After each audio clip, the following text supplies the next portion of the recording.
આજે તો મગમાં પાણી વાળવાનું ચાલુ થઈ ગયું. જય દ્વારકાધીશ મિત્રો, સ્વાગત છે તમારું મારા નવા દેશી મિની વ્લોગમાં. આજ સવારનો નજારો તો બધા દિવસના સવારના નજારા કરતા તો હાવ અલગ જ હતો. કેમ કે પપ્પાએ સવારમાં કામમાં વરગાડી દીધા.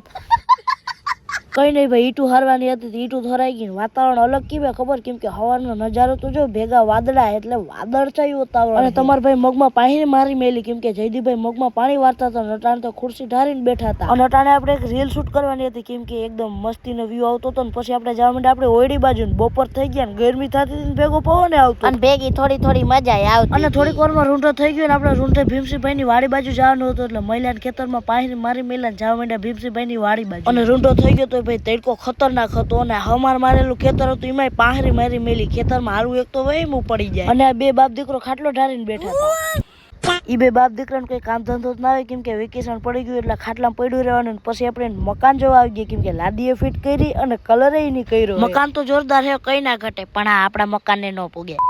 અને પછી ના આંબાબાથી તોડી લીધી કેરી, કેમ કે કાશી કેરી ભેગું મીઠું ચટણી હોય ને ખાવાની મજા જ આવે. અને પછી અમારી વાડી આવી ગઈ, કેમ કે અમને ચાની લાલચ હતી. પપ્પા ચા બનાવતા હતા એટલે અમારે ચા પીવો હતો. આજનું લગાજ પૂરો. Tata bye bye.